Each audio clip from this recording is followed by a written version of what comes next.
President Trump's ambitious calls for a space force have been met with skepticism across the country. But could it actually be necessary? According to the Pentagon, a space force could advance technology and America's scientific knowledge. Astrophysicist Neil DeGrasse Tyson sat down with CBS This Morning to discuss the potential of the sixth military branch.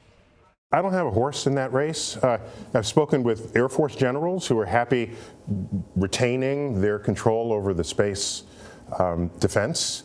The Air Force has U.S. Space Command, and they've been in space ever since we've had access to space. So that's not a new understanding of how things are working. If you have a space force, you would take all of those activities and put them under one umbrella. And if you did that, I'd want to throw in a couple of extra things like asteroid defense. If you're going to go there, let's do it, you know. You mean defend us against asteroids coming to get us? Yes, yes. You know how big a threat is that, by the way, while we're quickly in that neighborhood? Well, so one could come and then render us extinct. So I would count that as a big threat. Mm-hmm. Yeah. Okay. All right. Okay. Well, then I won't order out for breakfast. That counts. But the concern, of course, people have with this is the militarization of space crowds out or complicates the scientific exploration. So consider first that ever since anybody's had access to space, we've been putting spy satellites in space. And so the militarization is not simply do you have weapons, but are there activities that relate to the conduct of war? And yes, we've had that since the beginning. That is not a new understanding or a new idea. And the second Gulf War, 2003, was enabled by space assets. And the race to get the atom bomb was quickened all kinds of discoveries in science. Well, that's always been the case, this relationship between progress in science and the need and the desire of the warfighter to have the latest, best weaponry. And in many of the branches of science, it's pretty obvious what those connections have been. The physicists made the bomb, the chemists made napalm, and you go far enough back, they made the mustard gas in World War I. A rogue state might bring on a biologist to weaponize anthrax. My field, however, is not as obviously connected if you just pause and think about it. Because what do? We sit on a mountaintop and wait for a photon of light to come to us. And then we carry our detector to the coffee lounge and talk about it. But if you really think about it, you realize that navigation around the world, enabled by our understanding of the sky, has been a handmaiden to empire building ever since there have been empires. But go ahead. No, you give me. Come to me, Neil. Because you tell a very touching story in the book about how it hit you very hard when you realize the connection between what you do and the weapons of war. I hadn't thought of it this way, the way you described it. Well, I've always known there's some connection. Yeah. It was just odd. I was at a conference,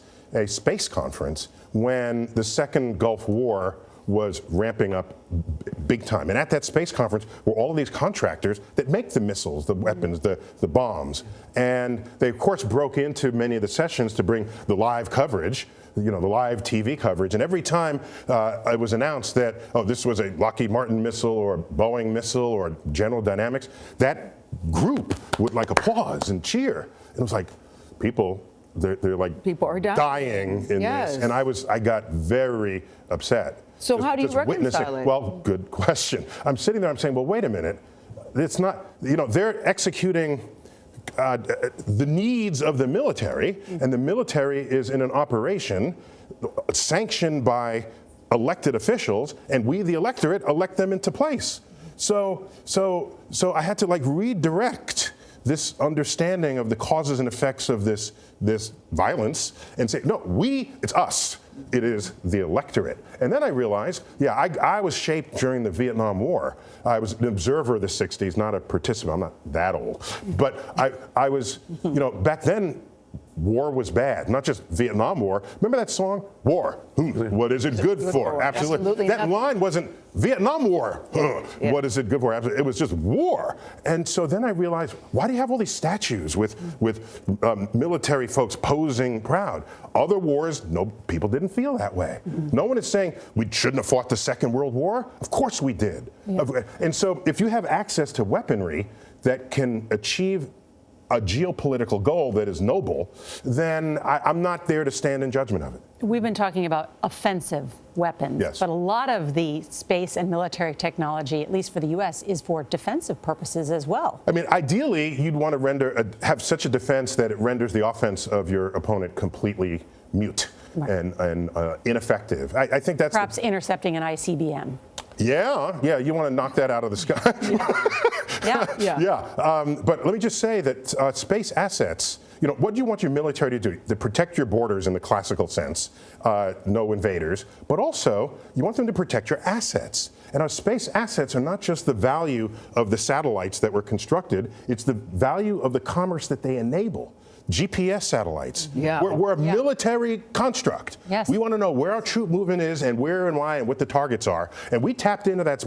Civilians. And now we use them to find the quickest way home. Yeah, to find where's grandma's house? Where's the UPS truck? Where can I find sex? If you're on Tinder. You say that in the book. We don't know anything about that. You say that in the book. You say that in the book. It is in the book. Yeah. You can find grandma's house and sex using high space technology, and whole industries only exist because of it, such as Uber. Wow. So this relationship connection is real. It is fundamental to who and what we have become.